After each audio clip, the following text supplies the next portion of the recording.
talk to me about basics. Like I've had people approach me, even recently, and said, okay, Brian, I'm doing this company. I would love some advice, maybe some PR, maybe some whatever for London Real. Would you do it? Like, if I jump on or other people jump on as like non-executive board members, like what's the ballpark? Like, what do you ask for? What's ridiculously no, I can't have 50% of the company? And what's so small that no one's ever going to be interested? Right. So it really depends on how much time you're spending and what you're doing, but I'll give you kind of two sets of ranges. Okay. The first is if you're doing something discrete, say you're coming up with a marketing plan or you're designing a website or a logo, what I like to do with that is impute the value of what you're doing. So you may have an hourly rate, or you may have a comp in terms of what you've done in the past or what others are doing that's a market rate. And so say it's half, $50,000 or something. Then at that point you can say, well, this service is worth $50,000 or $30,000 or pounds. What's the company worth today? Okay, fine. Then let's do basically an agreement based on where we think the company's valued and what I'm sort of contributing, and then we will have the percentage, and we will vest it over time because it's a good idea to always bring people along over time as they deliver a service. So that's one way to look at it.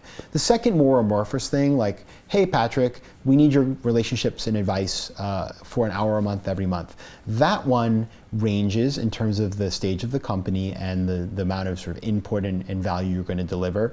But that can be anywhere from 0.2% all the way to 1 or 1.5%. It depends on how impactful the company thinks you'll be. And again, that usually vests over a year or two. Okay, and that's for a couple hours of your time. Now, if you're on the board, that's a different thing because you're probably more involved, meeting regularly, you're putting your name out there. And then I guess then that climbs up into the single-digit percentages. Precisely. Probably doesn't get to double-digit percentages. It would be extraordinarily unusual. There are some, I think that's when capital comes. So sometimes advisors will invest or be asked to invest. If you're bringing meaningful capital early in the game and being an advisor, then you should get a significant bump in terms of several percentage points minimum for your contribution. Okay. Tell me the story of Zipcar, because I think it kind of explains what happens when two people start on things and can you explain? It's a great story, and I got it from a book actually by Professor Noam Wasserman. Okay. It's a book called The Founder's Dilemmas, and he's a professor at Harvard Business School who I didn't know him when I was there, but I saw him speak in New York. And he told the story. I had met one of the founders of Zipcar when I was in school, and this was Zipcar was still pretty young, and they had in Cambridge. I don't know if you remember, they were in Cambridge early on. Yeah, it sounds familiar. But they were when were they, like 2000s they started? Something around that, 2003 or And this something. was this concept where you would rent a car, it'd be parked on the street, you would go with a key, drive it around, and then park it somewhere. It was one you of would the leave early it back ones. but it's one of these ideas of car sharing. Car sharing, Very early on. Right. And it was a company it went public and was then sold to one of the big car companies. Hertz or something, right? Something like that. Okay. And at the time of the formation, the two founders, who were both women, sat down, came up with this idea, had a handshake deal, 50-50, and then they drew up their contracts and they split the company in half. One of the founders ended up basically leaving very shortly thereafter, and the other stuck in it, ran it, took it through the IPO. On the day of the IPO, both of the partners received the same amount of capital because both of them had the same amount of stock because they had never thought through what would happen if one of them left.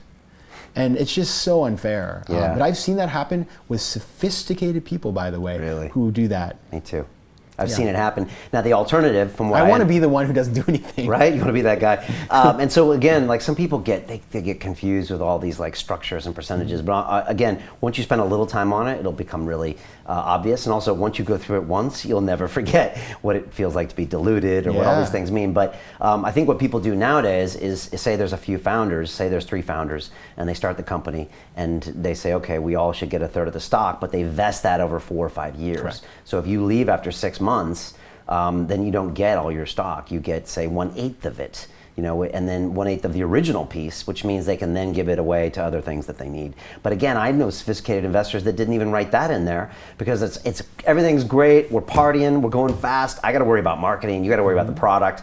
You get a 30 or 3. Yeah, that sounds cool. And then like 2 weeks later or 2 months later, somebody blah blah blah, and then all of a sudden they're gone. Yeah. And that can screw up your capital structure. That can Yeah. kill you getting later venture funding, right? It can kill it, and a lot of times it could be your best friend. You're sort of like, this person, I'm the godfather of their child. I delivered I don't know, maybe that's extreme, but these people are my people, and it can ruin relationships, it can ruin funding rounds, or it can be, the worst thing is, you can end up giving a big chunk of a company to somebody who adds no value, and it's a waste, because then when you bring in that awesome hire, you have less pot to go around, less of the pot to go around. Yeah.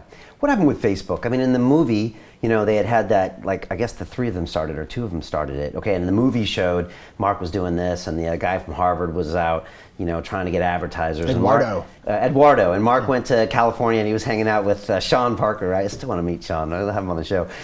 Fascinating guy. And so they're doing that, and then they end up really, like, diluting him. They give him some B shares, and then he gets diluted. Do you think that's, again, kind of like some egos talking, and he's not helping with the business? And how does something like that happen? It's interesting. I met Eduardo at a bachelor party, believe it or not. Oh, okay. And this was before the movie, and I remember... Can you tell us more? No, there's nothing more to tell. This is off the record. Okay. But I remember, he's Brazilian, and so I speak Portuguese, and we were chatting, and I said, oh, what do you do? And he said, well, I'm the founder of Facebook. And I was like, all right then, like, this guy's crazy. And then I snuck away and Googled it, and it said he was the founder of Facebook on Google.